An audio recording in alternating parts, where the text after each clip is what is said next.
el triad. El triad o triodo para corriente alterna es muy similar a un transistor, solo que en este caso este trabaja o puede trabajar con corriente alterna. Al igual que un transistor, este componente tiene 3 terminales y sus terminales tienen nombres, por lo general A1, A2 y compuerta, pero en ocasiones A1 y A2 es sustituido por T1 y T2. Para poder comprender cómo funciona un triad, no podemos basarnos en el símbolo, sino que sería bueno saber cómo está construido internamente para que no tengamos ningún tipo de sorpresas y podamos hacer la medición con el multímetro y saber lo que estamos esperando en la medición. Pues para eso vamos a ahondar un poco más en la concepción de un triad. En este caso, un triad estaría compuesto internamente por 2 componentes, en paralelo y apuntando en direcciones contrarias. Este componente es llamado SCR. Y pues primero hay que entender cómo funciona un SCR para poder entender cómo funcionaría este conjunto de componentes. Para eso les invito a ver el video de los SCR después de ver este video. Bien, vamos a ver primeramente de manera breve cómo funciona un SCR. Los SCR o rectificadores de silicio controlado, pues no son más que un diodo normal de alta corriente, pero que puede ser controlado a través de una compuerta. Es decir, que es solo un diodo al cual le tienen que poner positivo al ánodo y negativo al cátodo y una señal positiva en la compuerta con respecto a cátodo. Sí o sí. Ese detalle hay que verlo en el video del SCR y sabrán por qué se le pone positivo a la compuerta con respecto al cátodo. Una vez que se ponga positivo, basta un pulso, solamente un pulso, y luego se puede eliminar el positivo. Y en este caso el diodo pues trabajará como un circuito cerrado, un interruptor cerrado. Siempre y cuando la tensión sea la correcta o la polaridad, positivo acá y negativo acá. Si se invierten las polaridades, pues como es un diodo no va a dejar que pase la corriente en sentido contrario.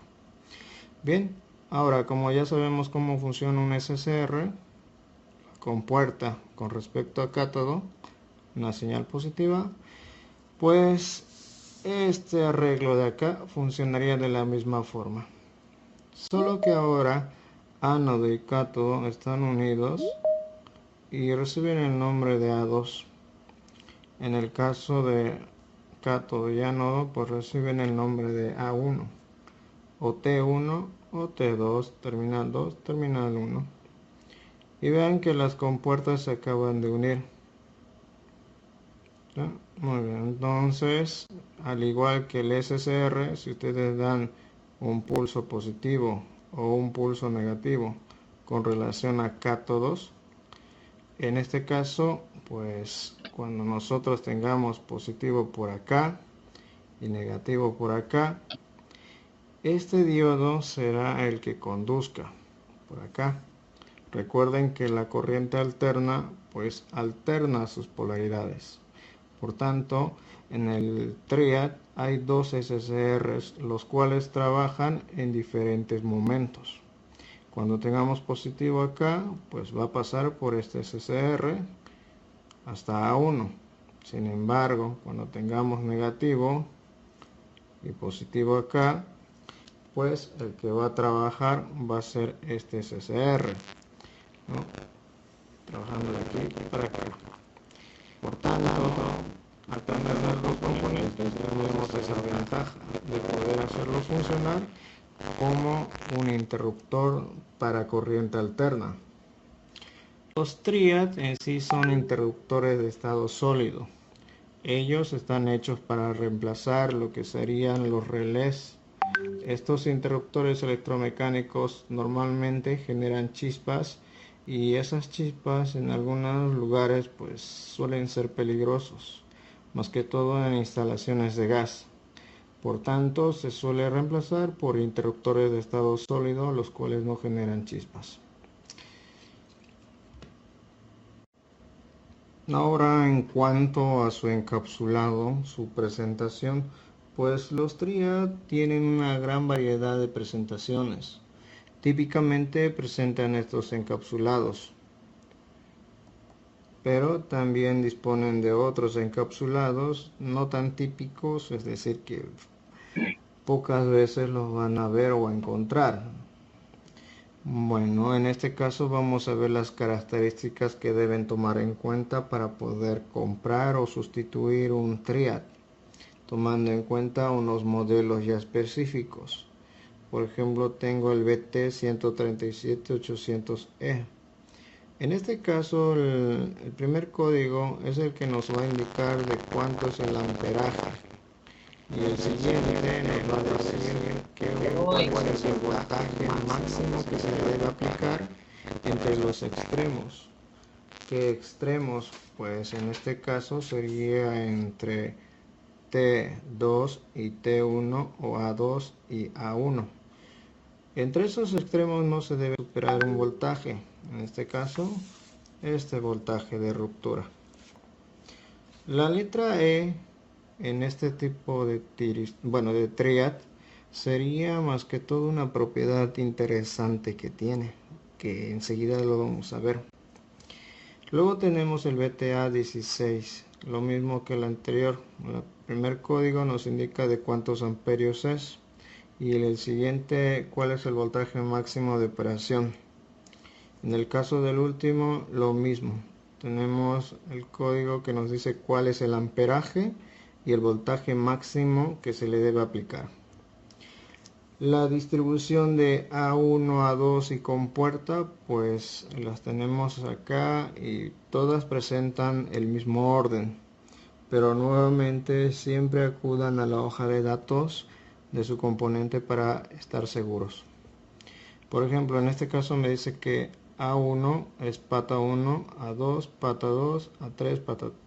Y bueno, pata 3 sería la compuerta. Ahora, en el BT137 nos indican que la pata 3, perdón, ¿dónde está? El tab. El tab, o en este caso la pestaña de metal que tenemos, dice que está conectada a A2, es decir, que la pata 2 y el tab serían uno solo y tendríamos continuidad. Esa propiedad que tiene, pues a veces es ventajosa y a veces no. Sí, yo no la recomiendo mucho por el tema de que para poner un disipador, pues resulta que el disipador va a estar energizado, ya que si el tab y A2 comparten pines o son solo uno, pues van a tener tensión en el disipador de calor y si tocan ese disipador, pues es más que seguro que les va a pasar corriente alterna, ¿no? Sin embargo, el BTA16 no tiene esa propiedad en este caso, ya que el tab no está conectado a A2, pero mantiene la distribución de pines excepto el último. Y en el último caso también, y el tab tampoco está conectado a A2. Y aquí abajo podemos ver las características. En el caso del BT137, pues tenemos voltaje, en este caso, entre A2 y A1 de 800 voltios en el modelo que tenemos.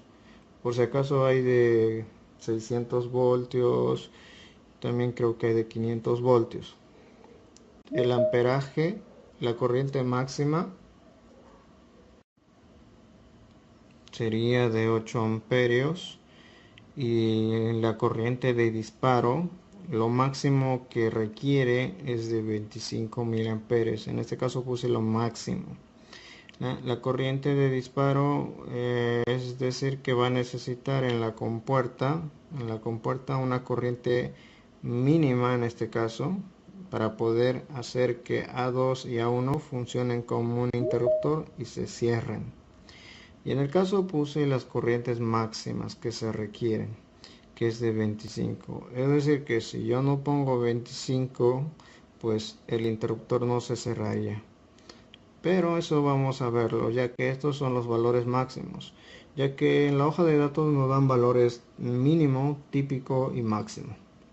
En el peor de los casos siempre hay que tomar en cuenta los valores máximos que requieren, ¿no? Ahora también tenemos el voltaje de disparo en la compuerta con respecto a T1. Dice que en este caso pues entre ellos necesita un voltaje de 1,5. Pero sin embargo, ya que nosotros sabemos que un triad está compuesto por SCRs, pues lo normal entre compuerta y cátodo era que hubiese 0,7 voltios. Y de ahí para adelante, pues en este caso el diodo llegaba a funcionar como un interruptor, así es que bastaba 0,7 voltios. Y es de extrañar que por eso pida, digamos, aquí 1,5. No porque tenga dos SSR, significa que requiere un doble de tensión, por si acaso. Sin embargo, también tenemos el voltaje. El voltaje en este caso de trabajo entre A1 y A2, cuando esté activo, es decir, cuando se le dé aquí la corriente necesaria y voltaje también de disparo, pues A1 y A2 van a estar como un interruptor cerrado, pero sí o sí va a caer un voltaje entre esos dos, y el voltaje máximo dice que va a caer 1,7 voltios. Eso lo vamos a ver con un pequeño ejercicio. En el caso del VTA 16, pues nos dice que el voltaje máximo de pico es 600 voltios. La corriente en este caso 16 amperios, es decir que puede manejar 16 amperios más que el otro. Pero dice que requiere 50 miliamperes en la compuerta para trabajar.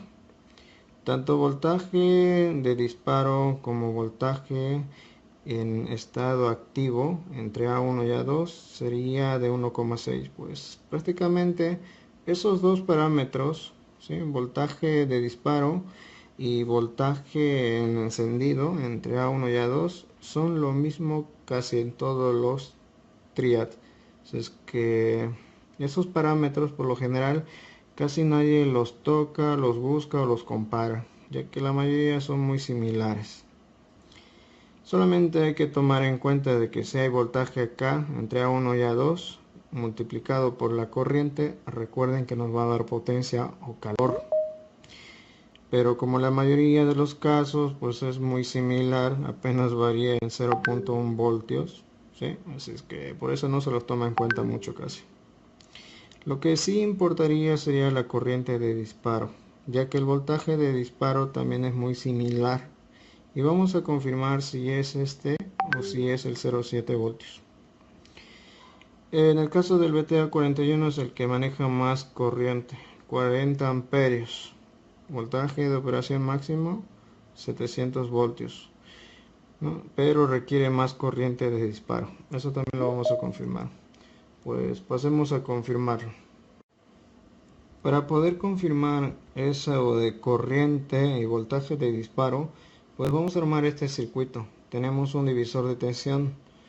En este caso, pues ¿para qué? Para tener en la compuerta un voltaje que pueda variar con respecto a negativo, sobre todo con respecto a T1, entre esos dos.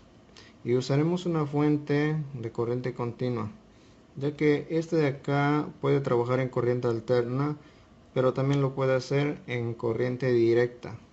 Y su forma de trabajar sería muy similar, o por no decir igual a la de un SCR, ya que está compuesto por dos.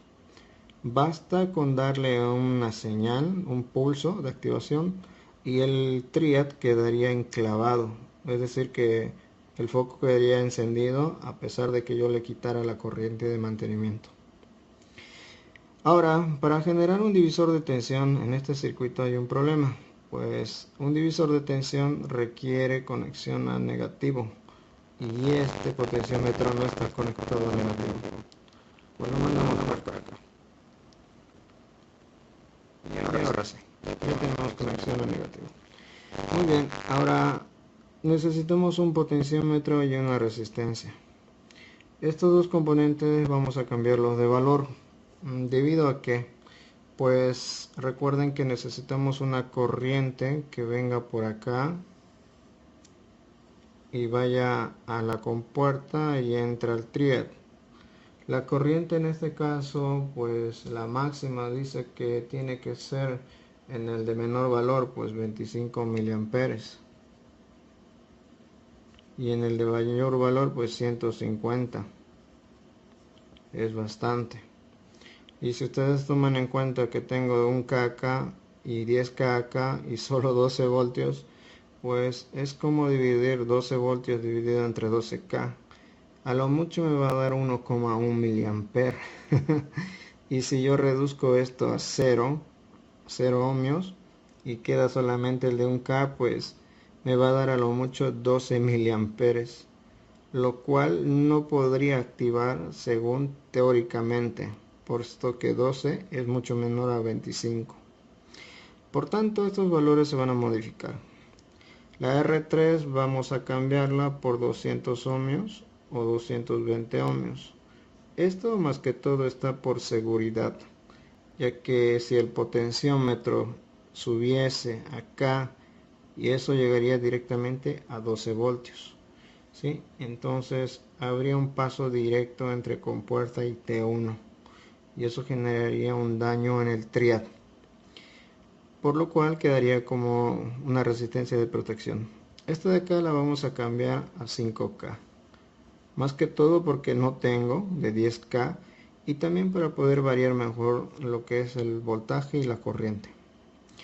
Ahora, entonces lo que vamos a ir viendo va a ser que vamos a poner el potenciómetro en la parte inferior, acá, es decir, aquí. Si el potenciómetro está acá, lo que vamos a tener, la tensión entre este punto y este punto, va a ser 0 voltios. Es decir, con 0 voltios no debería activarse el SC, bueno, en este caso el triad estaría abierto. Vamos a ir subiendo el potenciómetro hasta encontrar un voltaje que permita que el interruptor se cierre. Y veremos ahí si el voltaje es 1,5 o aproximado. Luego de eso vamos a revisar la corriente. Pondremos nuestro instrumento entre el potenciómetro y la compuerta y verificaremos la corriente necesaria para poder activar también el triad. Recuerden que son dos datos importantes, corriente y voltaje para activar un triad.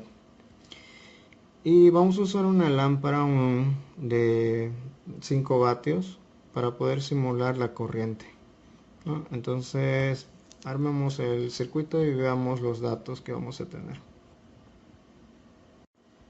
Antes de armar el circuito vamos a medir nuestros triad y ver qué valores tendrían que mostrarnos y entre qué patas tendrían que ustedes revisar para poder saber si su triad se encuentra bien. Pues pasemos a usar el multímetro. Bien, vamos a empezar con el BT137. Vamos a utilizar en este caso la distribución de los pines del BTA41, que es el mismo de los demás. Lo primero, la compuerta. La medición siempre se va a hacer entre la compuerta y las demás entradas, o en este caso las salidas de potencia, A1 y A2. La compuerta le ponemos positivo y entre A1 debería marcarnos. Y al revés.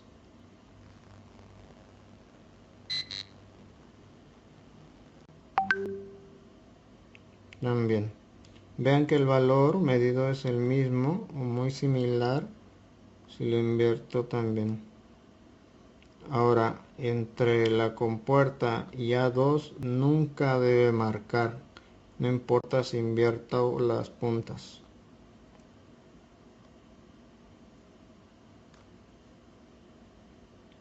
Y no marca. Y confirmemos el tema del tap. La pata 2 y el tap deberían estar conectados. Y ahí podemos ver que sí están conectados o cortocircuitados. Bien, ahora tomar en cuenta la medida que hicimos entre la compuerta y A1. El valor que se observa es similar al de un diodo. Pues vamos a ver el resto de componentes. En el caso del VTA16, entre compuerta y A1 debe medir. Podemos observar que el valor es mucho menor que en el caso del VT137.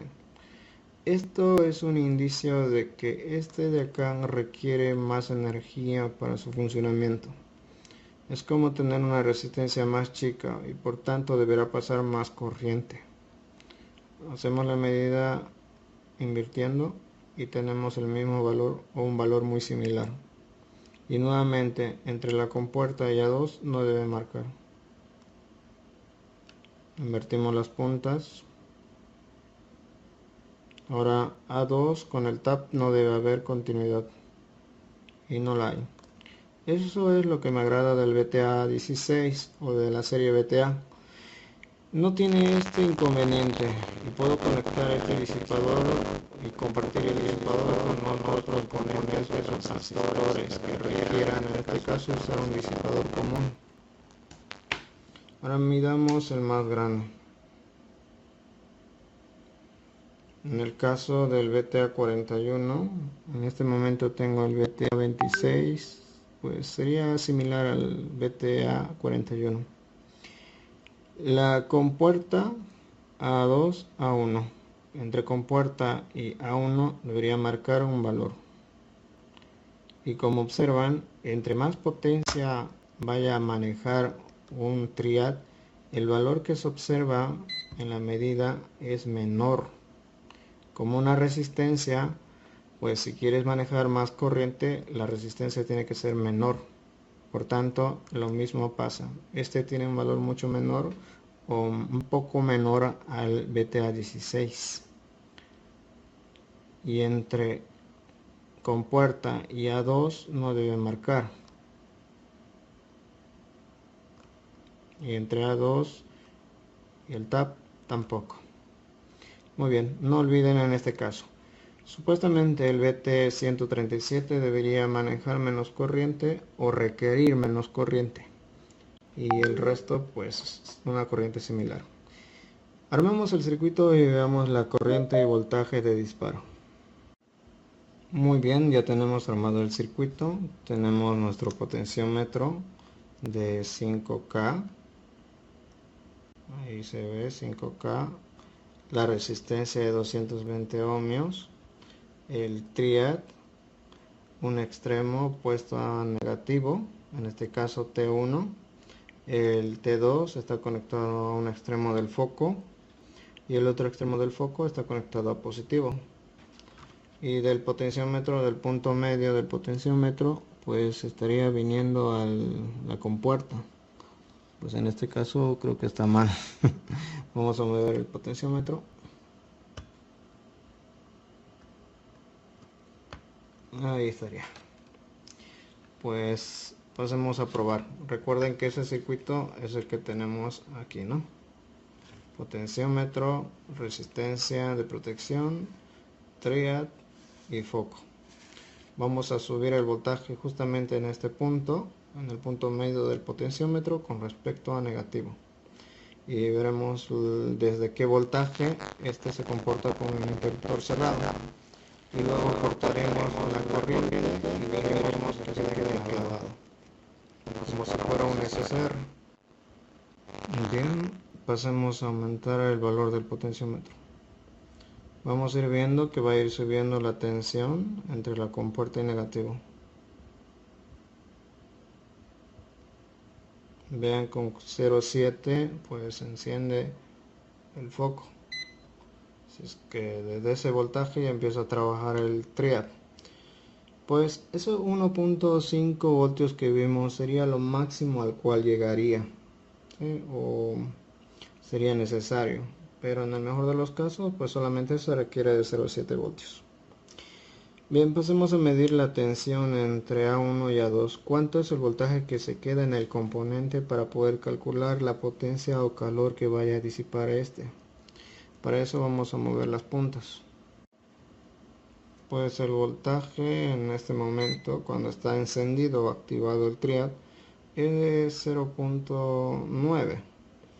Y si sé cuánto es la corriente que está pasando, en este caso entre A1 y A2, multiplicado por ese voltaje, pues me va a dar la potencia de disipación. Pues calienta un poco, ¿no? Pero no es suficiente, ya que este debería poder manejar de manera constante hasta 4 amperios. Jamás se debe llegar a lo máximo, que es 8 amperios. Siempre se tiene que tomar y tener un margen, ¿sí? Pasemos al otro triad. En este caso vamos a pasar de inmediato al más grande. Antes de pasarnos al siguiente triad, vamos a medir la corriente de activación. Para que sepan dónde estoy midiendo nuevamente, ¿no? Estoy midiendo en la compuerta. Yo puse aquí el amperímetro, corté un cable acá y el otro acá y puse en este caso el amperímetro entre los dos. Bien, vamos subiendo gradualmente la corriente. 7, nada, nada, y ahí tenemos con 1 mA. Es decir que requiere 1 mA para poder encender. Esta es la propiedad que estaba diciendo del BT137-800E, que puede ser activado con muy poca corriente en la compuerta, lo cual lo hace bastante útil en el manejo con microcontroladores o circuitos TTL, conectándole o mandándole un pulso, una pequeña señal, y con eso se activaría. Por ejemplo, yo voy a cortar la corriente. Ya no hay corriente, pero el foco sigue encendido.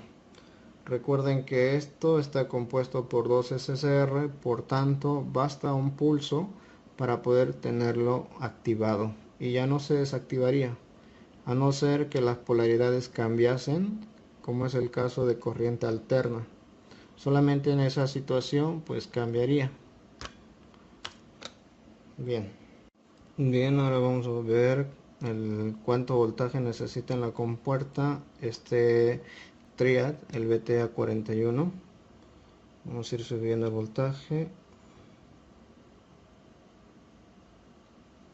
Vean que estoy moviendo más la perilla del potenciómetro y el voltaje no aumenta mucho. Y ahí está. Pues similar al anterior, solamente requiere un voltaje mayor a 0.7 voltios.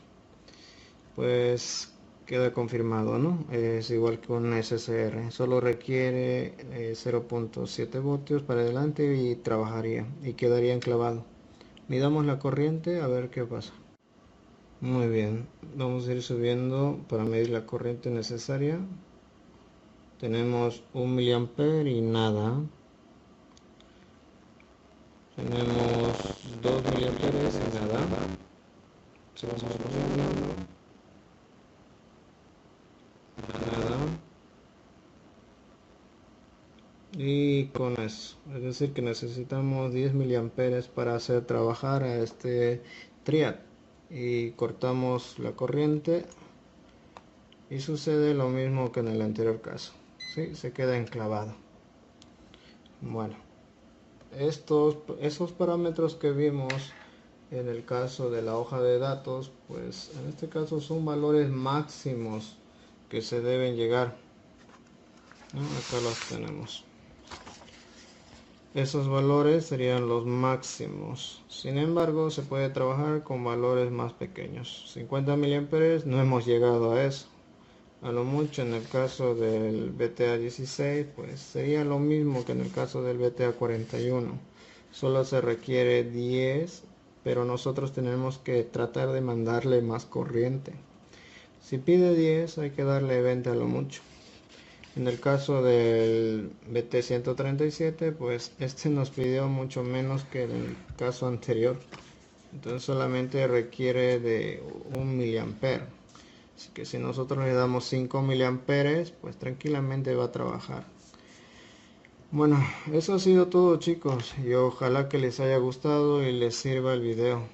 Si les encantó o si les gustó, pues un me gusta pues ayudaría bastante al canal. Sí, bueno, con eso ha sido todo. Me despido. Hasta luego y nos vemos en otro video.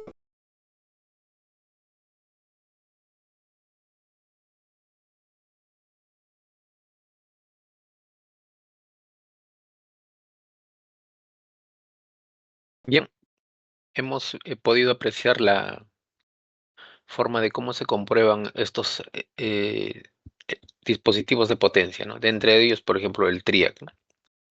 Recuerden que todo dispositivo de potencia es un conmutador, trabajan como conmutadores en la mayoría de los casos, salvo pequeñas excepciones, ¿no? Algo que hay que tomar en cuenta también acá es el famoso TAP, ¿no? O la aleta que siempre nosotros le ponemos un disipador de aluminio. Hay que considerar, como hemos visto, de que en algunas ocasiones el TAP está directamente conectado al terminal número 2. Por lo tanto, siempre hay que comprobar eso, ¿no? Porque podemos conectar o interconectar dos o más triads de diferentes características en un solo disipador y podemos darnos con la ingrata sorpresa que puede ocurrir un cortocircuito. No sé si hay alguna pregunta.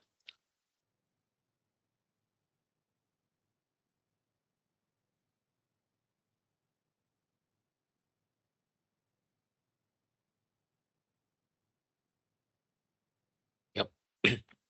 Entonces, recuerden que los TRIAC pues, son dispositivos muy importantes que nos permiten controlar la parte de la corriente alterna. En este caso, por ejemplo, nos podría permitir el control de activación de un motor, ¿no es cierto? En el circuito que nosotros querramos darle. La única condición es que debería tener pues un TRIAC para cada línea de alimentación, ¿no es cierto? Nuestros motores son trifásicos, deberían tener 3 líneas, es decir, 3 TRIAC.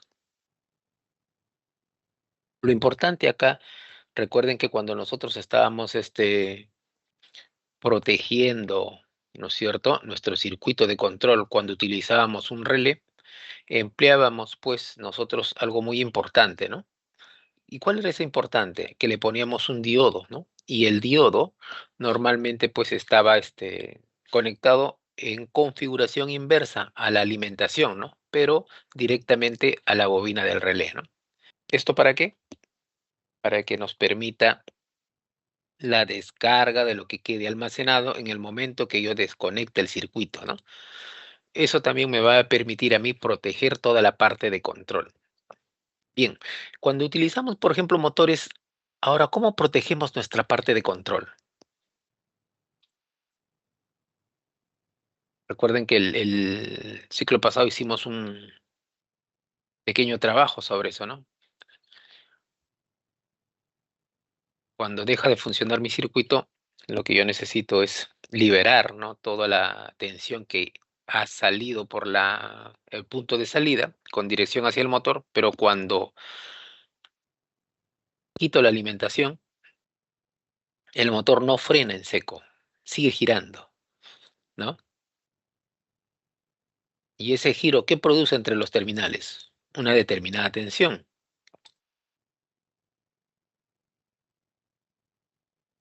Esa tensión va a provocar entonces que tengamos pues una inducción de corriente, ¿no es cierto?, hacia nuestra parte de control. Pero esa inducción no está dirigida por los canales adecuados, está ingresando a través de la salida. Por lo tanto, puede ocasionar diferentes tipos de fallos en mi parte de control, ¿no? Recuerden que lo más importante siempre es la parte de control. Y ahí vamos a tener unos intermediarios que nos van a permitir manipular toda la parte de potencia. Pero lo importante es proteger esta parte de control, que nos va a permitir, pues, el manejo adecuado, ¿no?, de todos los dispositivos que tenemos.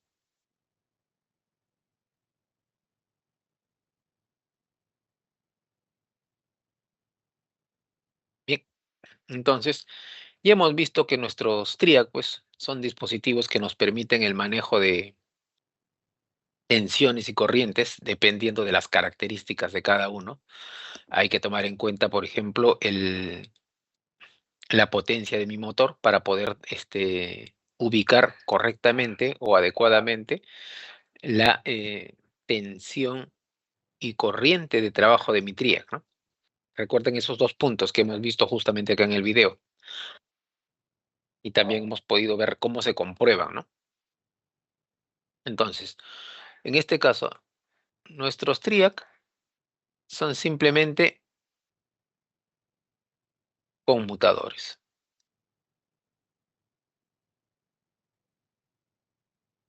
¿ya? Son conmutadores. Y estos conmutadores pues van a hacer que se active y desactive, ¿no? Entonces, todos estos dispositivos de potencia, ¿no? Tienen como único fin pues proporcionar las características adecuadas para que funcione de manera correcta mi motor, ¿no? Con una conexión apropiada. Pero estos dispositivos de potencia que alimentan la conexión directa a mi motor, ya sea en arranque de estrella triángulo, en inversión de giro, lo que ustedes necesiten, necesita tener una etapa intermedia. Esa etapa intermedia se debe encargar de eliminar, ¿no? Y acá tenemos los famosos filtros. Y esos filtros son los famosos snubber, ¿no? O filtros snubber, algunos le decimos snubber. Estos filtros se encargan, pues, de ejercer cierta protección a mis dispositivos, ¿no? Estos tipos de filtros están constituidos por dos elementos básicos. Estos elementos básicos, pues, están interconectados unos de otros y se utilizan, pues, para eliminar las distorsiones que se puedan generar.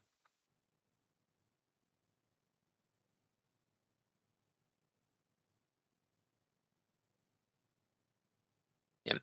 Entonces, cuando hablamos nosotros de circuitos de protección, es decir, filtros, este filtro snubber también es conocido como amortiguador.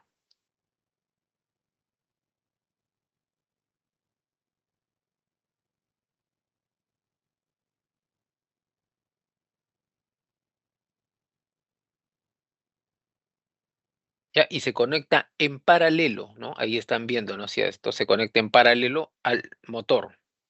¿Y cuál es la función? ¿Cuál es la función de este filtro conocido como snubber, que para nosotros va a ser un amortiguador? ¿Cuál es la función?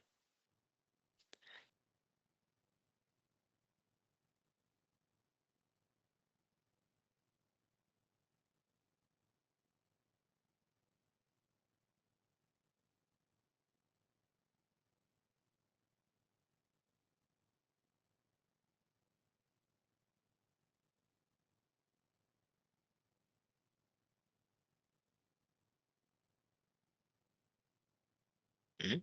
¿Ya? Entonces, dentro de las funciones está la de amortiguar, y se dice amortiguar porque absorbe y disipa los picos de tensión, ¿ya?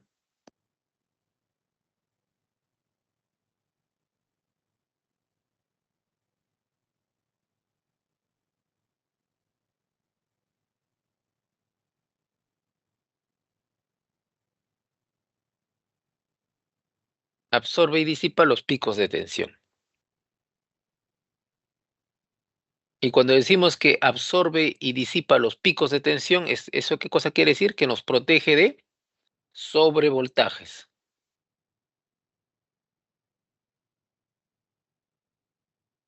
Nos protege de sobrevoltajes, ¿no es cierto? O sea, voltajes excesivos generados por el interrumpir la corriente, ¿no? Protegiendo así los dispositivos de los daños.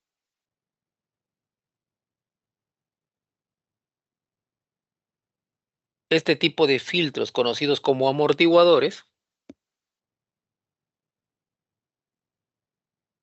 que nosotros lo conocemos como filtros snubber o snubber, están constituidos, y habíamos dicho, por dos elementos, ¿no es cierto? ¿Cuáles son esos elementos? El capacitor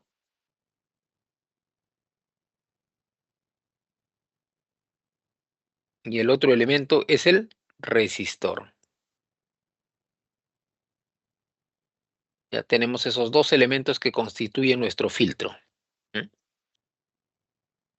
Y cada uno cumple una función específica, ¿no es cierto? ¿Cuál sería la función específica del capacitor? ¿Quién nos puede ayudar?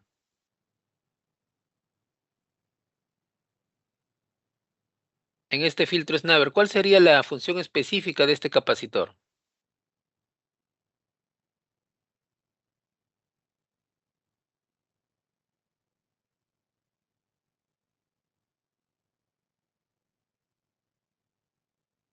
¿Quién nos puede ayudar por acá? ¿Cuál sería la función específica dentro de este filtro conocido como Snapper, conocido también con el nombre de amortiguador?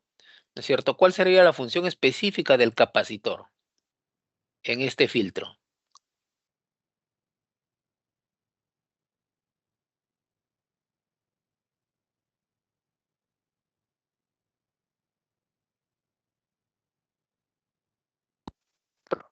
Es almacenar carga, ¿Perdón? almacenar un poco de carga. Almacenar un poco de carga. Claro, sí, pero ¿de quién? ¿O de qué? Del,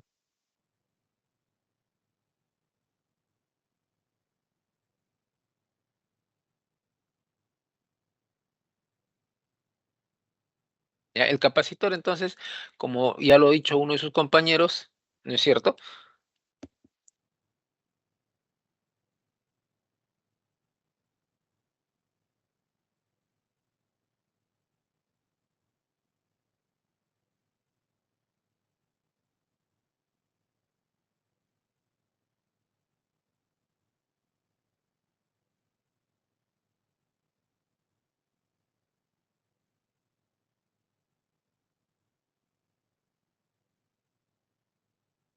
Absorbe el pico de voltaje instantáneo, ¿no es cierto? ¿Y la resistencia?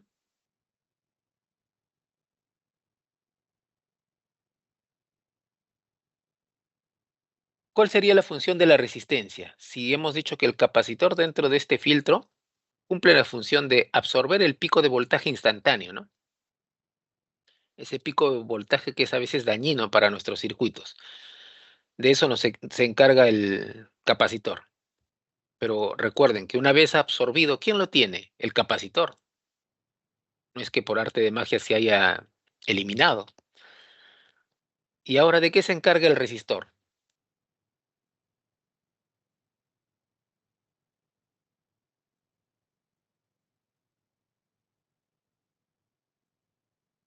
¿De qué se encargará el resistor?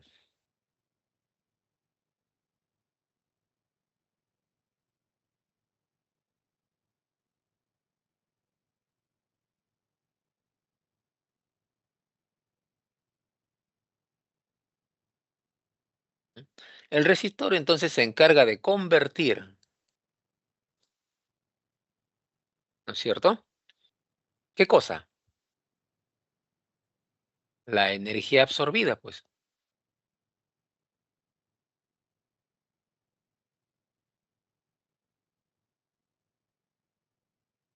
¿no? La energía absorbida. ¿Por quién? Por el capacitor, ¿no es cierto?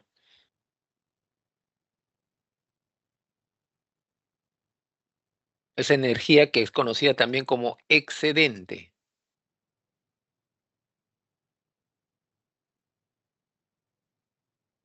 ya que es conocida también como excedente.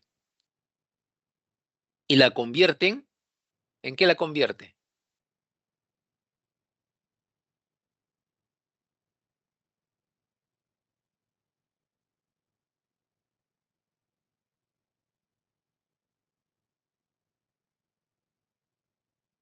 De esta manera, ¿qué es lo que hace?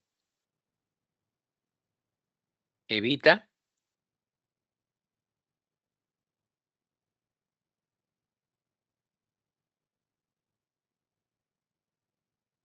oscilaciones peligrosas, ¿ya? Entonces, ya hemos dicho que siempre debe existir entre la parte de potencia y una carga inductiva, en este caso el motor, en este caso trifásico, siempre debe existir un filtro conocido como snubber, ¿no es cierto? Snubber. Y este filtro consta de dos elementos básicos, ¿no es cierto? ¿Cuáles son? Son el capacitor y la resistencia, pero cada uno de ellos cumple una función específica, ¿no es cierto? El capacitor, ¿de qué se encarga? De absorber esos picos de tensión instantáneos, ¿no? De altos voltajes. Mientras que la resistencia, una vez que ha absorbido el capacitor, la convierte en un excedente para convertirla en calor, ¿no es cierto? De esta manera, ¿qué es lo que hace? Evita las oscilaciones, ¿no? En este caso, oscilaciones peligrosas. Ahora, si hemos dicho que el capacitor ya hemos puesto qué es lo que hace, el resistor qué es lo que hace, ¿qué es entonces de qué se encarga el filtro Snubber?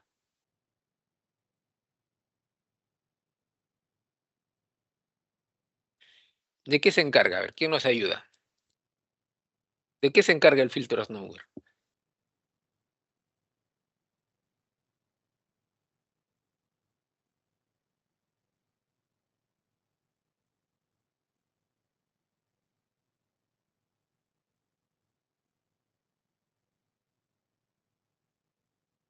¿De qué se encarga el filtro Snubber?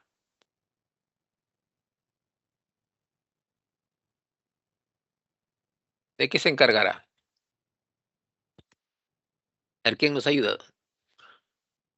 ¿Quién maneja un poquito estos temas? Se encarga igual, o sea, de suprimir los picos de voltaje, ¿no? Exacto, ¿no? Pero ¿cómo?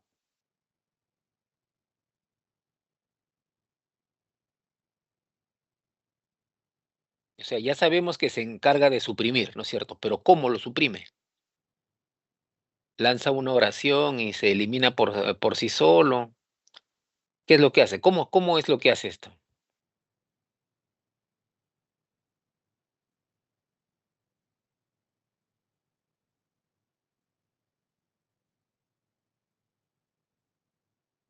¿Cómo hace?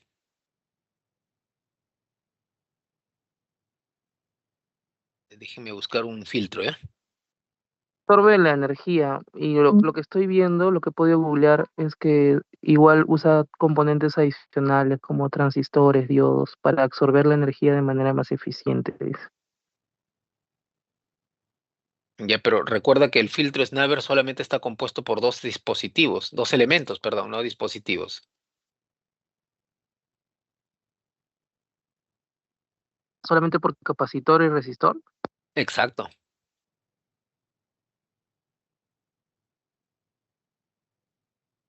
Entonces, esos dos componentes son el filtro. Ujú. El filtro Snubber, por eso se dice filtro. ¿No tiene una foto ahí, profe? Sí, sí, déjame, estoy buscando un momentito.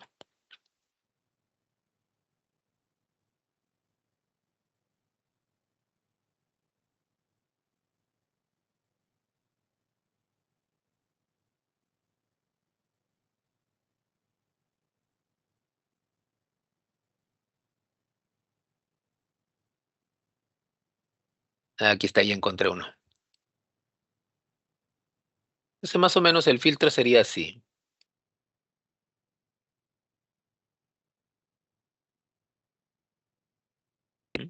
Este sería un filtro Snubber, ¿no? Y es un tipo de filtro RC, ¿no? Resistivo capacitivo. Entonces, si nosotros miramos su circuito y decimos que se conecta en paralelo con el No se ve, motor, no se ve. ojo, ¿no se ve? ¿No se Ya ve se el ve, ya filtro? se ve. Ah, ya, ya.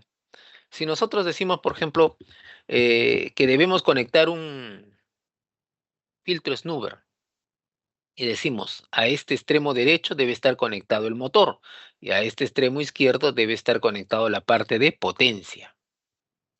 Ya habíamos también indicado que el resistor cumple una función, el capacitor cumple otra, ¿no es cierto? El capacitor, como su nombre, como su función básica me dice que almacena, ¿no es cierto?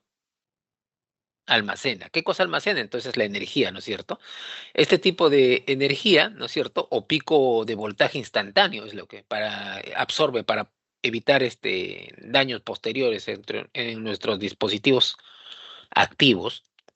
Y la resistencia entonces se encarga de que va a circular a través de ella, ¿no es cierto? Pero es la fuerza de choque. Esa energía eléctrica, ¿en qué? La tiene que convertir en calor. ¿Para qué? Se pueda disipar. Por eso en todo filtro Snubber, siempre las resistencias son de alambre y siempre las resistencias son de alta potencia, ¿no? ¿Por qué? Justamente por el efecto de protección es la que se comienza a calentar, ¿no? O sea, convierte la energía en calor para evitar que dañe mi circuito. Entonces, podríamos decir, como su compañero lo ha dicho, ¿no es cierto? Que el filtro Snubber se encarga de proteger contra los picos, sí. Pero si decimos, por ejemplo, vamos a ver, ¿ya? Si decimos, por ejemplo, que está conectado en paralelo, acá tengo mi motor, trifásico obviamente, ¿no? Está conectado en paralelo, entonces la conexión viene acá, ¿no? Este será un filtro para una línea, ojo, ¿ah? Un filtro para una línea. Tendrá otro filtro para la línea 2 y otro filtro para la línea 3. Entonces debe tener 3 filtros, uno por cada línea. Entonces, ¿qué es lo que hace este filtro? Le crea un camino, le crea un camino, ¿ya? Le crea un camino, ¿no? Le crea un camino alternativo para que esa energía se desvíe y no llegue a los dispositivos de potencia. ¿Ya? Por eso este tipo de filtro es muy común, es común y una de las principales ventajas también de que es económico, ¿no? Y este tipo de filtro resulta de una operación matemática para calcular según la corriente de manejo de mi motor y todos esos datos, ¿no? ¿No? Y simplemente como se pueden dar cuenta, pues consiste en un condensador y una resistencia. Y como ustedes ven, ese condensador y esa resistencia están conectados en serie, ¿no es cierto? Están conectados en serie,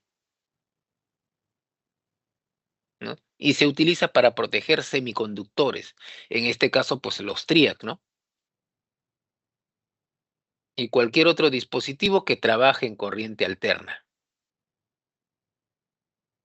Ahora, como tú justamente habías indicado, ¿no?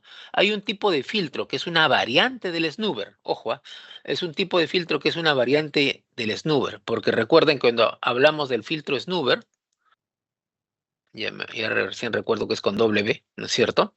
Estamos hablando simplemente de un filtro RC, ¿no? Pero hay un tipo de Snubber modificado, que seguramente es el que tú has visto, ¿ya? Que ya tiende un poquito a utilizar elementos, perdón, a dispositivos activos. Entonces será RCD. No sé si habrán visto esto. ¿Qué significa RCD? Es la orientación de la frecuencia, ¿no? No, no, No, o no, sí, no. no es de tele. R viene de resistencia, C viene de capacitancia y D viene de diodo. ¿Ya? Diodo. Este es un tipo de filtro ya que utiliza, como tú dices, ¿no? Un dispositivo activo. Y en este caso es un diodo, ¿no? Es un diodo.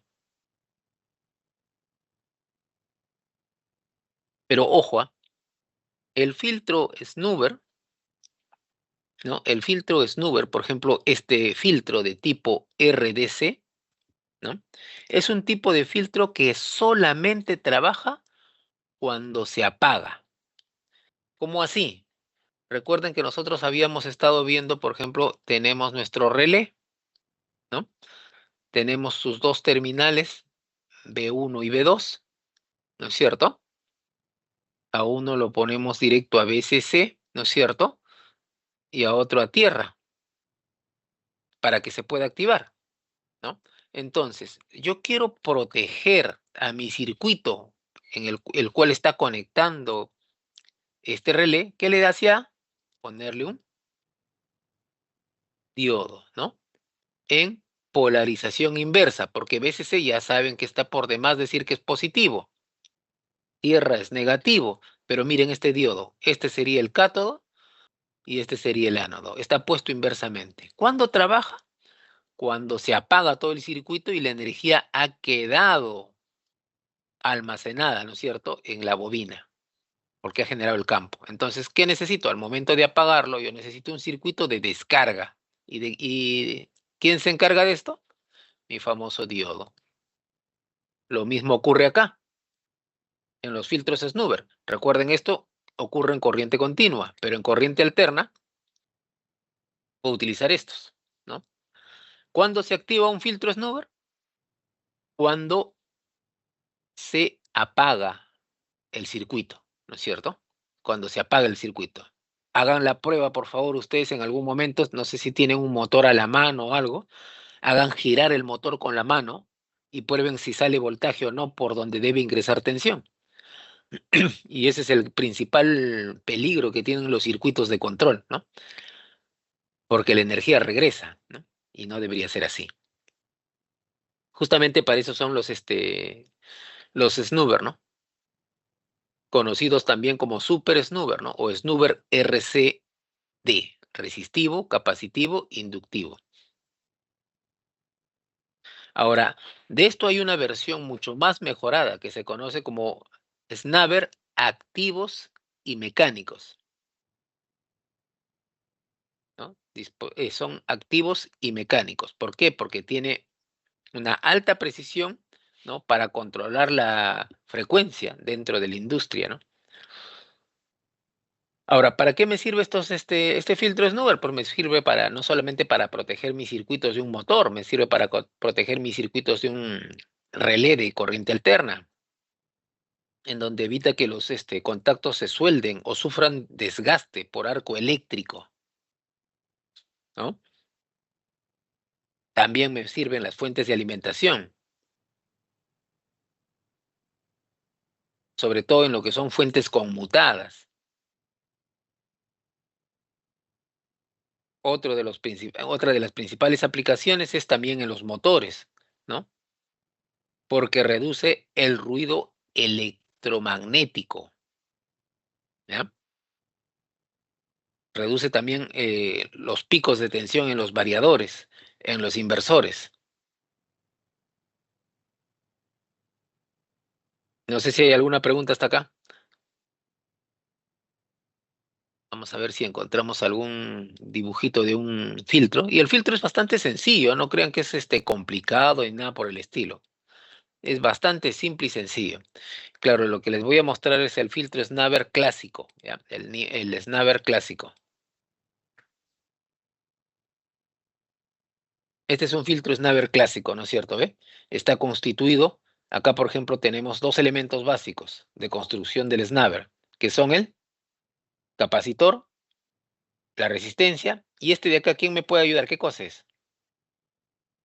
Es una lenteja, le dicen, creo, también. No, no, no, no es capacitora, no, no se equivoquen. Este es capacitor, Para este es un capacitor. capacitor. ¿Y este de acá? ¿El diodo? No,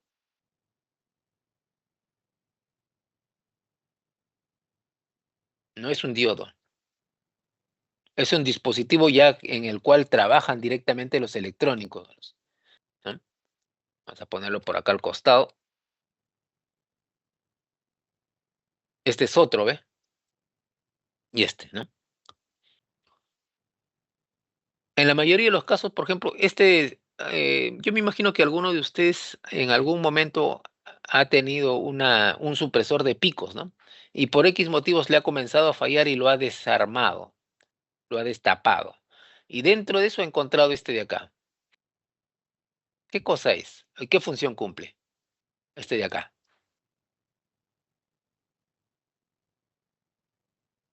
¿Ninguno?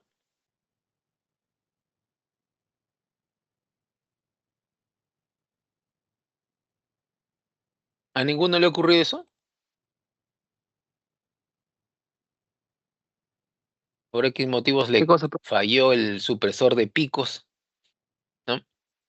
Y ¿Y ahora qué pues decía, perdón? ¿cuál es el dispositivo ese de color celeste? ¿Qué dispositivo es? Ojo, tiene la forma física de un capacitor tipo lenteja, pero no es un capacitor.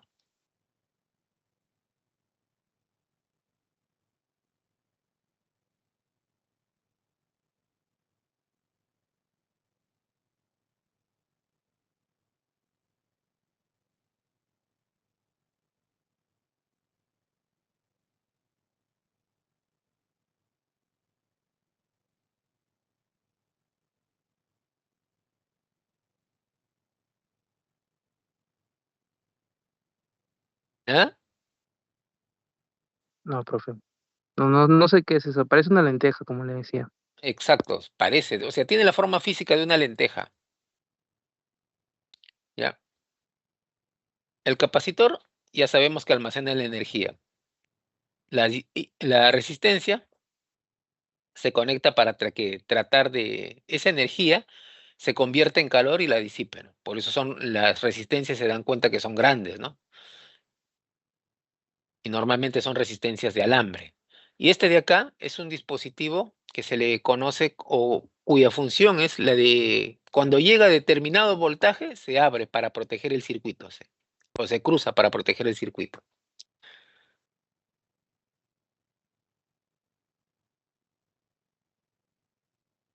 Entonces, este dispositivo Ah, también por eso sí tenemos hay que la estudiarlo. referencia del supresor.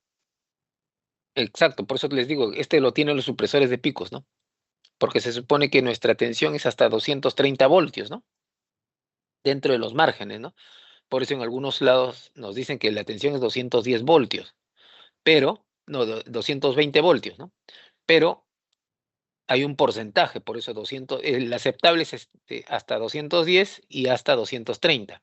Pasado el 230, este señor se encarga, ¿no? Ese señor se encarga de proteger todo mi sistema, porque ya está excediendo el valor de voltaje. De eso se encarga este de acá. ¿Ya? De esto se encarga esto. No sé si hay alguna pregunta.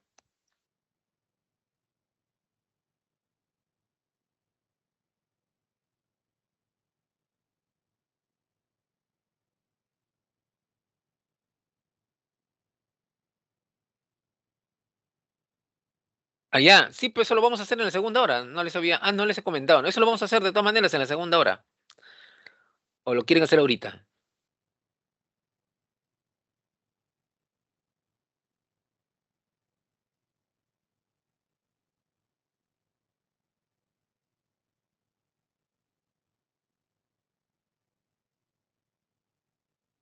Ya, entonces vamos a...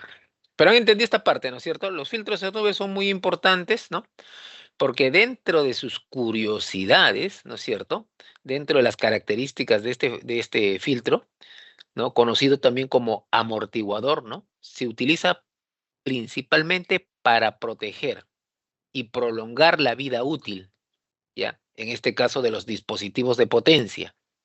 Si lo conecto en un relé, para prolongar la vida útil del relé.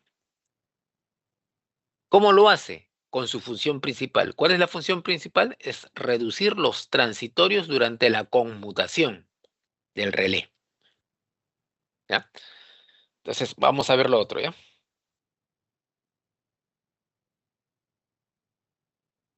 sé por qué, pero andan muy preocupados ustedes con todo lo que es controles.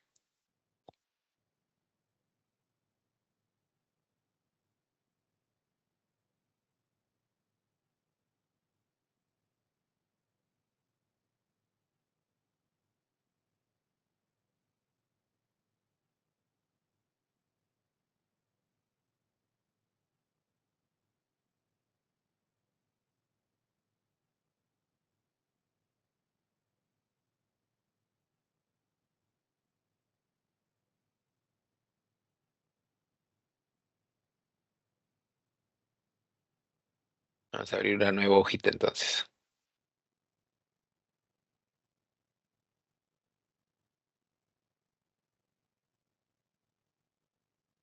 Recuerden que la clase anterior les estaba comentando las características que se deben tener, ¿no es cierto?, para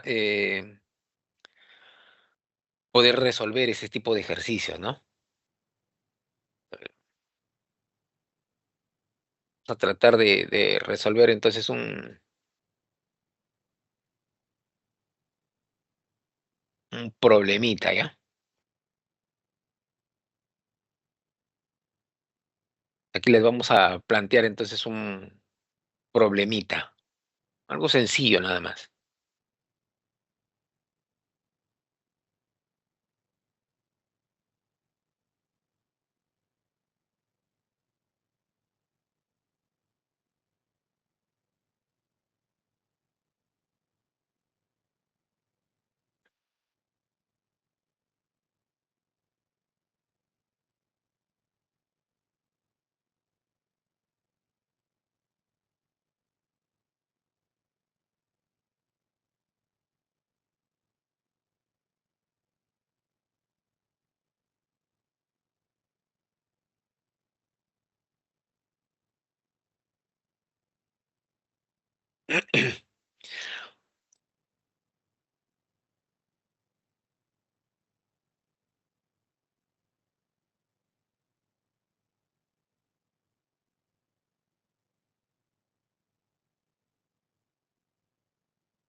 Bien, una de las principales características que debemos tomar en cuenta es sobre todo cuando nos piden desarrollar lo siguiente, ¿ya?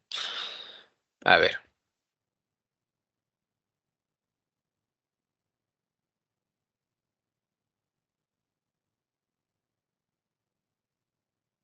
para eso debemos entender lo siguiente, que debemos reconocer primero, en primera instancia, todo lo que son las compuertas lógicas.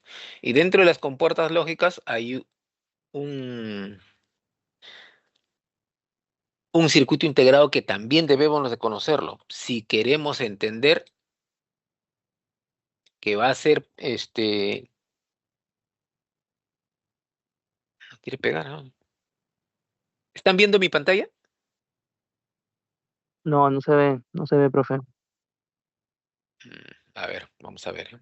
A ver, a ver, a ver.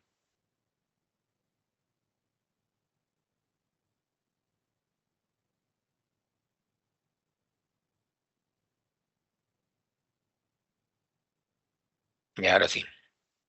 Ahora sí pueden ver, ¿no? Bien, entonces aquí hay que tomar en cuenta lo siguiente, ¿ya? En la mayoría de los casos, pues, siempre les van a pedir, realizar todos sus circuitos con compuertas inversas, ¿ya? ¿Y a qué se refiere con compuertas inversas? Dale, no sé por qué sale este.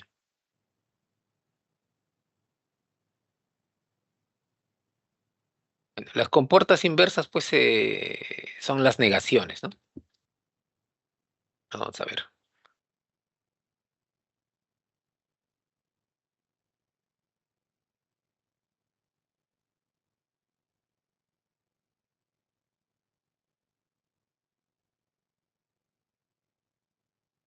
Ya, vamos a dibujarlo, entonces no me deja pegar, copiar y pegar no me deja, no sé por qué.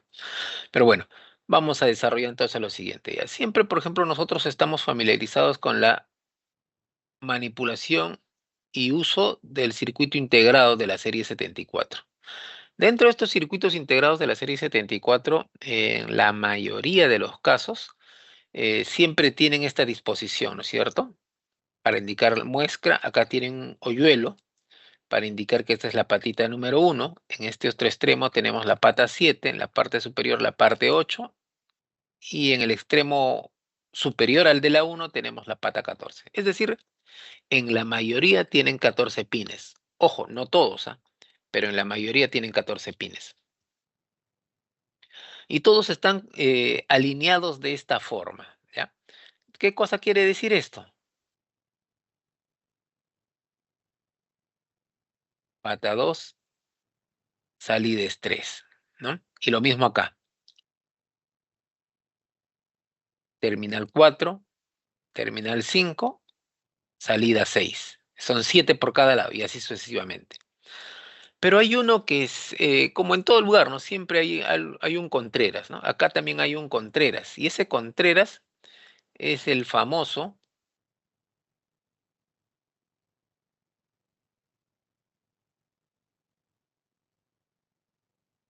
y ese Contreras es el famoso 7400. Mientras que, por ejemplo, el 08 es de esta forma, el 00 es de esta forma, ¿no? El 08 ya sabemos que es AND y el 740 ya sabemos que es la negación de la AND, conocido vulgarmente como NAND. A diferencia del anterior 7408, el 7400 dentro de sus peculiaridades es, si bien es cierto, es negar la entrada, ¿no es cierto? O las entradas, en este caso también no solamente hace eso, ¿no? Pero es casi parecido al anterior, en apariencia, no en funcionamiento. ¿Qué cosa quiere decir eso? Miren, ¿ah?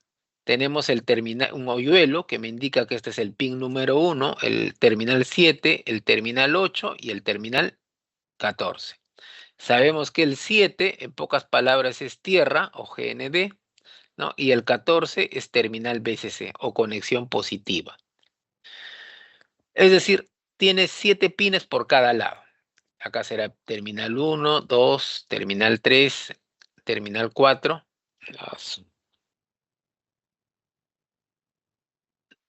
terminal 5 y terminal 6, ¿no? Como ya les he dicho que les gusta llevar la contraria, es más o menos así. Salida es 1, entradas son 2 y 3. ¿Ya? Otra de las características, esto les hago acotación porque ya vamos a entrar, creo, la siguiente semana a modalidad presencial, ¿ah?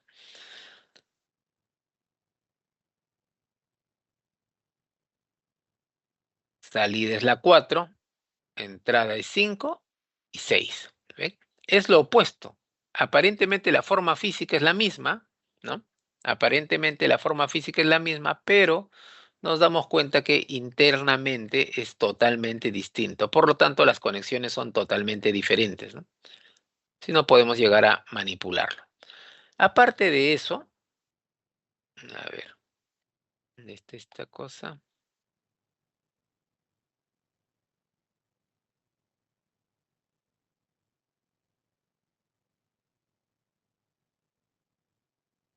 No me deja copiar, ay, qué raro.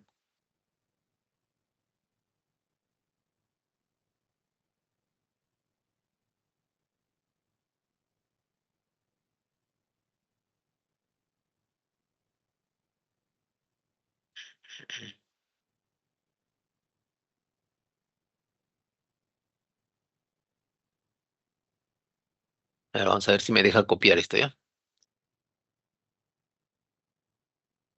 Profe, ya cuando empecemos presencial, este tipo de cositas ahí serán en el taller nomás, ¿no? Sí, y ahí realizamos todo. Mire, vamos a ver cómo se realiza esto primero, ¿ya? Vamos a dar un avance. Miren, ¿ah? Acá siempre, por favor, recuerden que vamos a armar nosotros la parte de control y también vamos a desarrollar la parte de potencia, ¿ah? O sea, no es solamente control. Acá, mira, por ejemplo, a alguien, pues, ¿no? Alguien que les gusta fastidiarnos, se le habrá ocurrido, pues, por ejemplo, acá dice, ¿no? Se tiene dos dispositivos de agua, perdón, dos depósitos de agua, ¿ya? Miremos bien, por favor, y vamos a entender, ¿ya? Y con lo que entendemos, vamos a tratar de graficar, ¿ya? Vamos a tratar de graficar. Con lo que entendemos, vamos a tratar de graficar. Nos dice, ya vamos a primero desarrollar. Leamos esto, por favor, ¿ya? Que es muy importante. La primera parte me dice, se tienen dos depósitos de agua de los que se quiere conocer en cada momento el nivel de agua, del que esté más vacío y la diferencia del nivel respecto al mayor valor absoluto. Miércoles. Ahora, segundo dice, para conocer el nivel, cada dispositivo tiene 7 sensores distribuidos a lo alto del depósito y cada sensor dará un 1 lógico si está cubierto de agua y un 0 lógico si está de al aire. Volvamos a leer estos dos párrafos. ¿Podemos hacer el dibujo o nos falta seguir leyendo?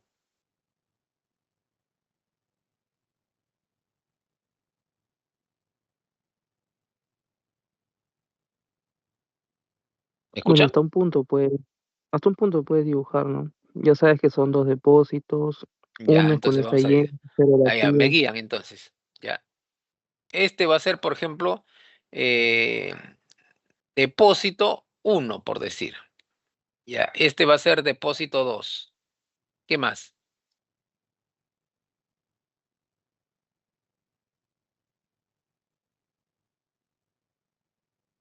Hay 7 sensores distribuidos en lo alto del depósito. ¿Cuál de los dos tiene 7 sensores? Los dos. Muy bien, los dos. 7 sensores, ¿no? Bueno, ya saben que no soy perfecto haciendo las separaciones, pero más o menos se supone que deben estar equidistantes, ¿no?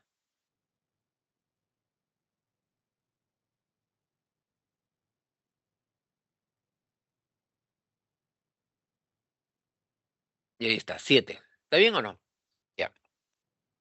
Para poder distinguirlos, le vamos a poner TP1, ¿no? Vamos a ponerle, por ejemplo, vamos a cambiarle, ¿ya? Vamos a llamarlo A. Y a este de acá vamos a llamarlo B. Entonces, todos los sensores acá van a ser B1, B2, ¿no? B3 hasta B7, ¿correcto? Y todos los sensores acá van a ser A1, A2 hasta A7. ¿Está bien?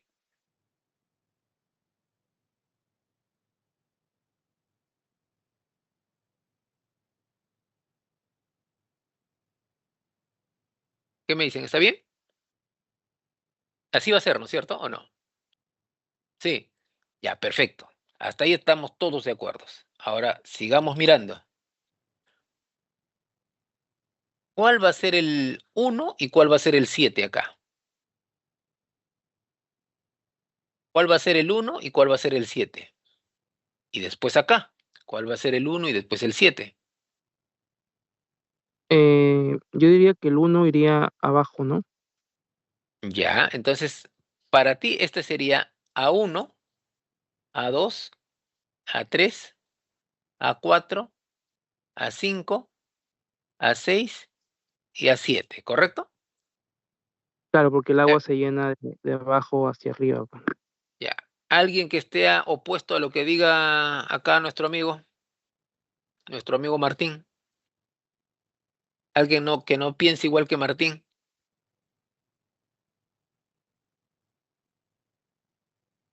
¿Todos estamos de acuerdo?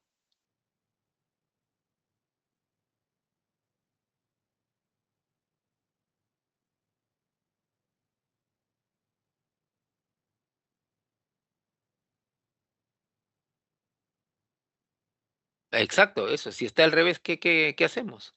Por eso les estoy diciendo, ¿cómo va la numeración? ¿De abajo a arriba, como dice su compañero Martín, perdón? ¿O de arriba abajo?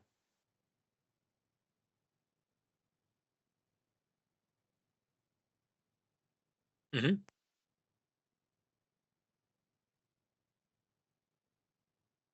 Ya, pero ¿dónde sería el sensor número 1, David? ¿Arriba o abajo?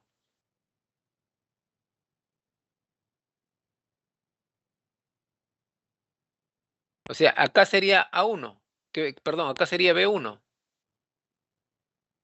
y acá sería B2, B3, B4, B5, B6 y B7. Así, ¿qué nos dicen sus compañeros? ¿Cuál de las dos versiones está bien? ¿La A o la B? ¿Y por qué? La profe. Muy bien, sería la A, la versión más apropiada. Sigamos leyendo. Y entonces ya hemos puesto, ¿no es cierto? Para conocer el nivel de cada depósito, a uno le hemos llamado depósito A y al otro le hemos llamado depósito B. Le hemos cambiado simplemente el nombre, ¿no? Porque no sería 1, 1, 1, 2, 1, 3, mejor le decimos A. Y entonces tenemos dos depósitos, ¿no? 7 sensores, y acá hemos distribuido los 7 sensores a lo alto del depósito, correcto. Cada sensor deberá un 1 lógico si está cubierto de agua. Imaginémonos entonces. No sé si hemos entendido bien esa partecita. Imaginémonos, ¿no? Vamos a ponerle agüita a este color, ya. Imaginémonos que está hasta por acá. Entonces, desde el A1 hasta el A4, todos tienen el valor de 1, ¿correcto? Bueno, eso es lo que me dice acá, ¿no? De repente nos están engañando. Y todos los que no tienen agua, ¿no? O en pocas palabras, todos los que están con aire, que son desde este punto hasta este punto, deberán tener el valor de 0, ¿correcto?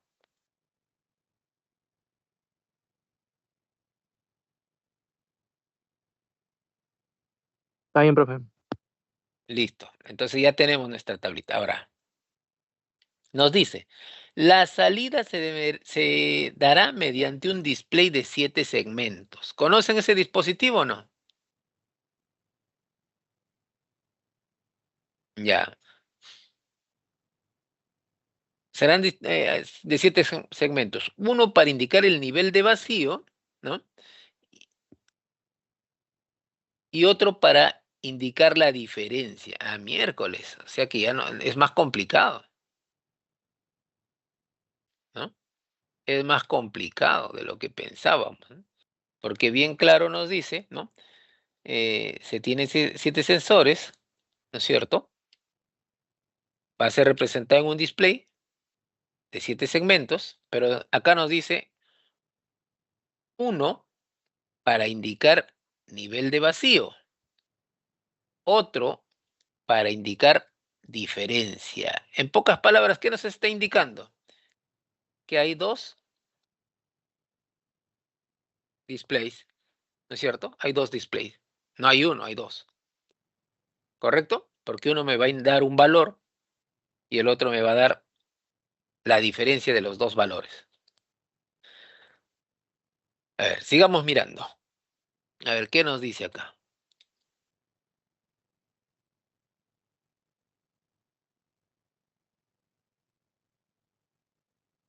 Igual está como raro, ¿no? Que en lugar de que pida el nivel de agua que hay Ujú. en el depósito, te pide el nivel de ceros prácticamente, porque dice el nivel de vacío, ¿no?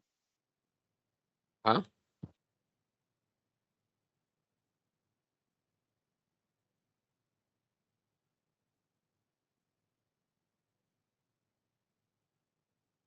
Y yo les iba a dar de práctica calificada.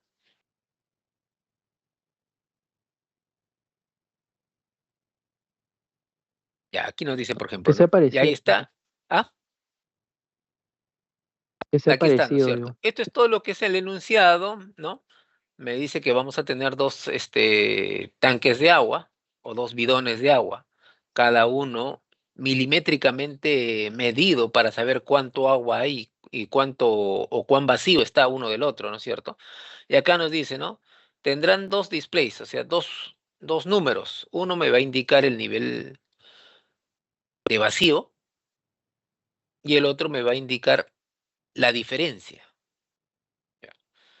Ahora hay que ponernos a pensar, ¿qué entendemos por diferencia? ¿Mm?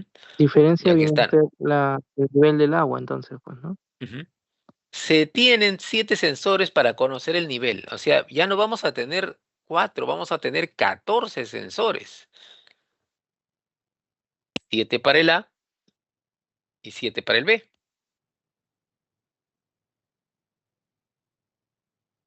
Una locura, ¿no? Ya. 7 sensores para el nivel. El rango de valores va desde 0 hasta 7. Aquí está. Hasta 7, ¿no es cierto?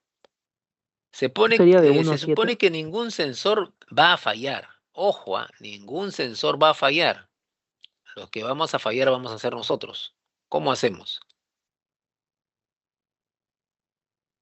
¿Cómo hacemos?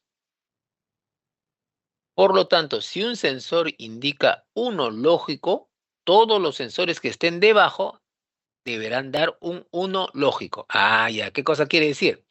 Es que, por ejemplo, si estamos en el nivel de 3 de agua, el nivel uno nunca va a dar cero, ¿no es cierto? Porque para llegar al 3, el uno y el 2 deben estar en uno. A eso se refiere, ¿no? ¿O me equivoco? Y ahí de ¿Qué dicen paso ustedes? confirma el orden de los sensores, ¿no? ¿Mm?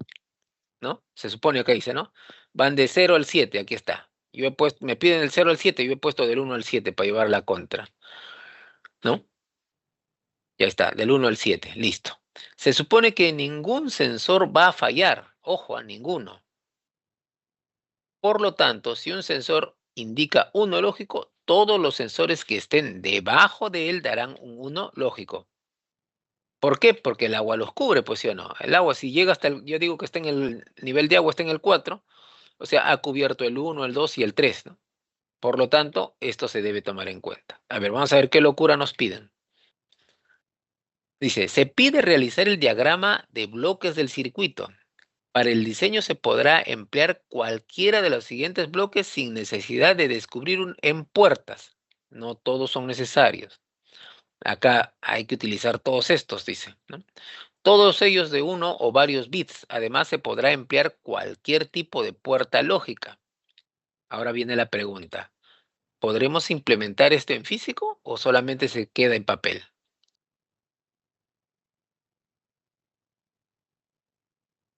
En físico, ¿Se podrá? sí, claro. Ah, lógico, sí se puede, sí se puede. ¿Mm? Pero con un balde nomás, profe. Ah, claro, ¿no? Entonces, imaginémonos, ¿cómo sería nuestro circuito? No vamos a dibujar todavía el circuito interno para no traumar, ¿ya? No vamos a dibujar el circuito interno para no traumar. Pero me dicen que voy a tener displays de 7 segmentos, ¿no? Y el display de 7 segmentos ya lo conocemos, ¿no es cierto? Vamos a poner acá, por ejemplo.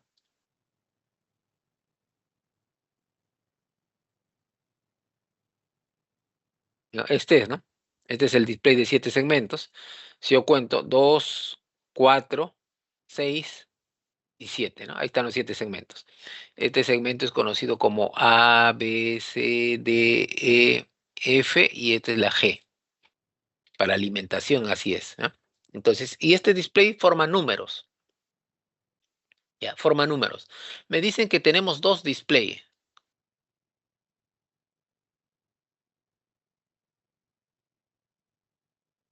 Me dicen que tenemos dos displays. Perdón. Si recuerdan, ¿qué había indicado cada display? ¿Qué me indicaba? A ver, ¿qué tanta memoria tienen?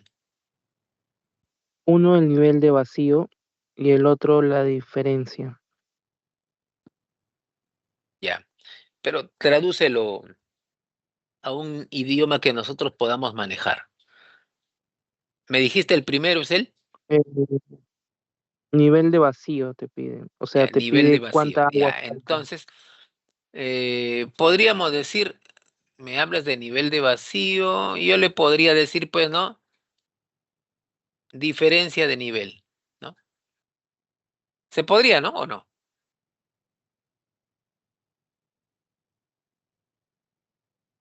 O sea, uno te está pidiendo la diferencia. Ya, diferencia de nivel, ¿no? Aunque, bueno, Y yo el le otro te quiero está poner así, pidiendo, ¿no? el otro te está Aunque acá, pidiendo ojo que cuánta nos agua dice, falta. aunque acá nos dice nivel de vacío, ¿no? Yo le digo diferencia de nivel, ¿correcto? Vamos a ver si nos equivocamos o no. ¿Y el otro cómo sería? ¿Cómo le llamaríamos a este otro?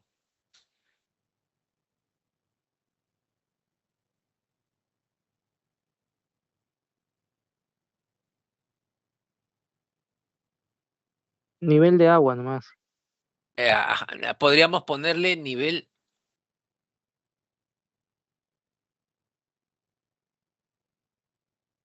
mínimo, ¿no?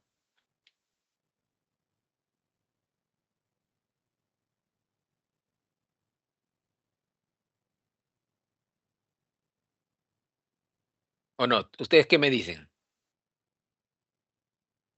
Ya, volvamos a nuestro dibujito, ¿ya? Antes que hablen, volvamos a nuestro dibujito.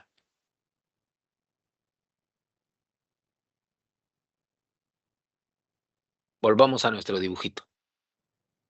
Hemos dicho que tenemos dos depósitos, cada depósito tiene 7 sensores. Al final, lo que me interesa es que voy a tener un monitor con dos indicadores, ¿no? Uno que es la diferencia de nivel y el otro que es el nivel mínimo. ¿Correcto?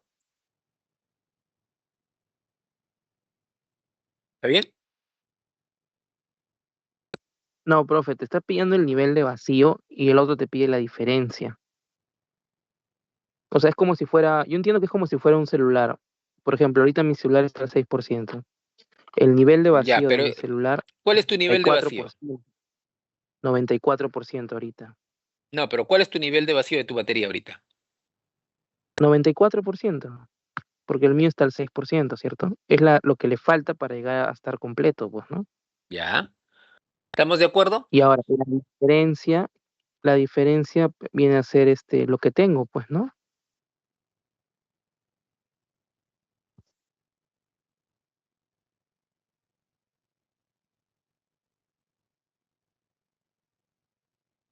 ¿Estamos de acuerdo?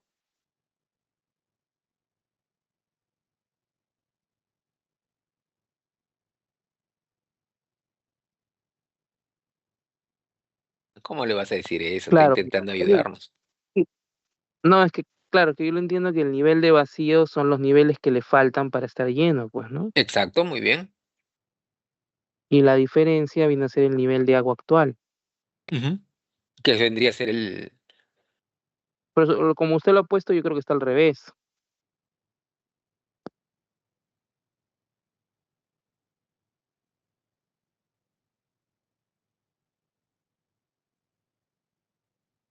A ver, piensen, porque este va a ser uno de los exámenes, ¿ah? Yo no lo voy a resolver. Ustedes lo van a resolver.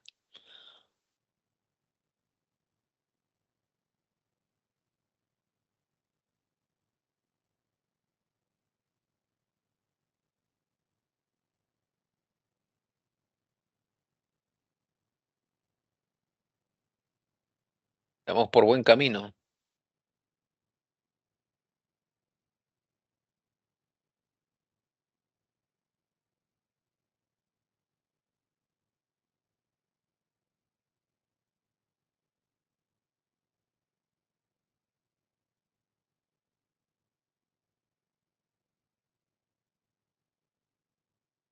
¿Cómo resolveríamos? A ver.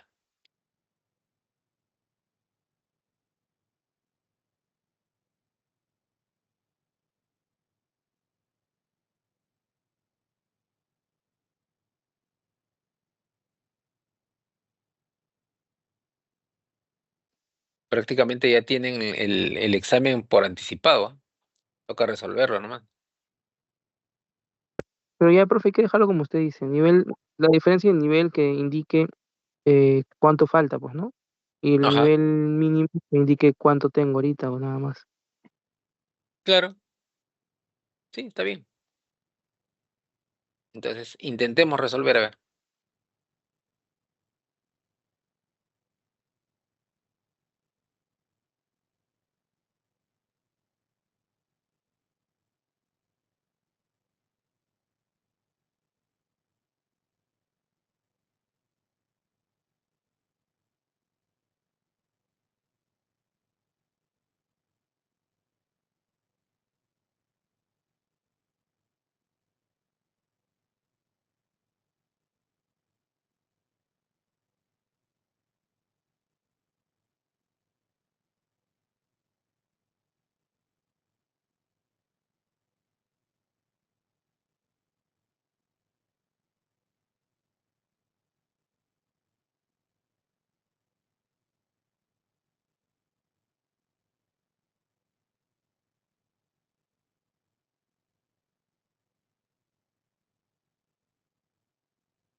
¿Está muy difícil?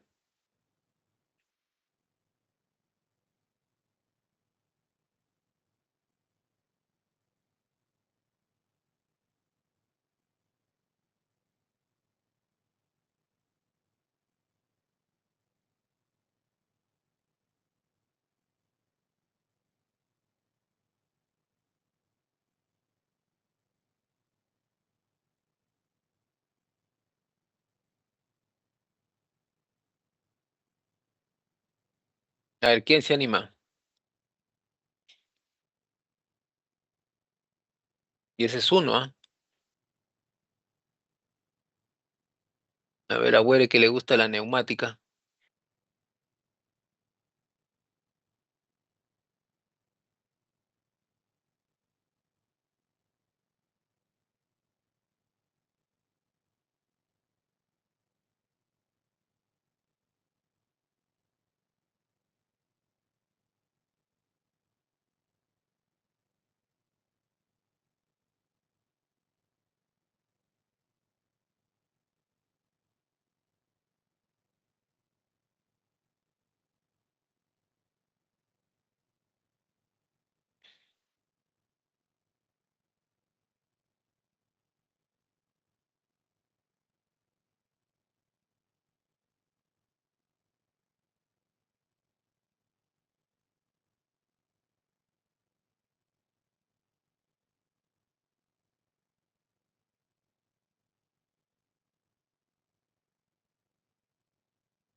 ¿Qué nos falta? A ver, lean por favor 2 o 3 veces siempre la misma frase porque siempre hay algo que nos ayuda a continuar resolviendo, ¿ya? Siempre seguir leyendo.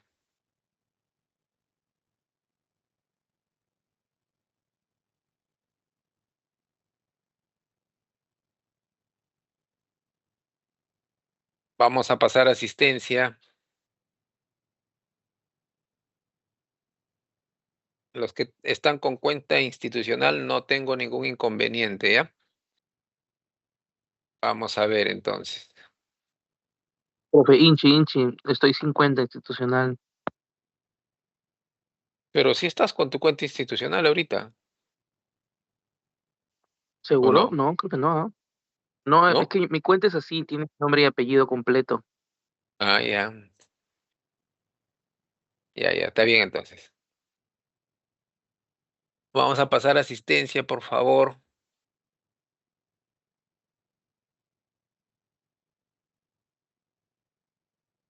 ¿Cómo?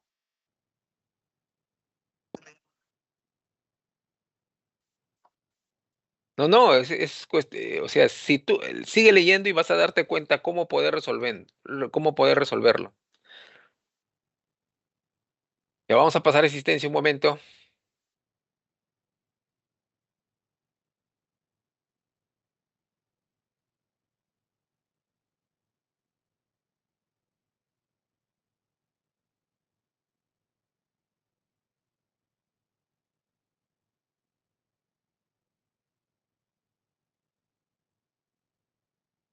Y casi todos han entrado fuera de su cuenta.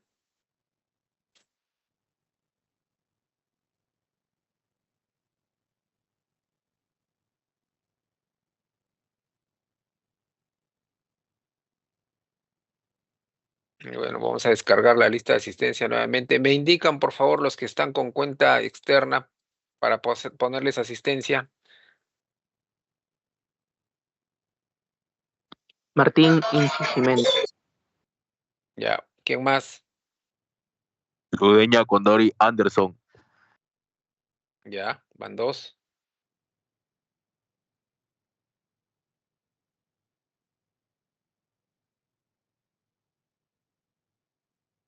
Los que no pueden hablar, ahí, Capo Martínez. ya. ¿Quién más? Profesor Cabrera Chuco, Ya, muy bien. Machín.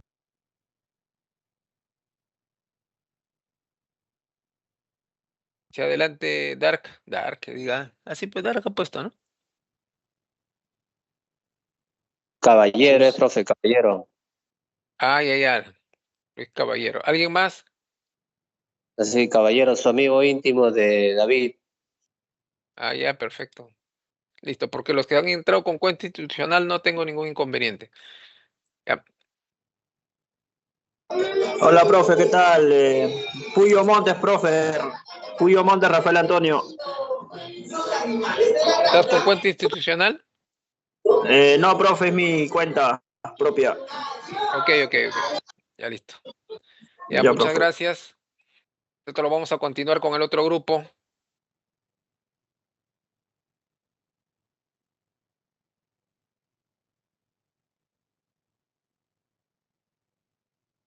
Gracias, profe, hasta luego.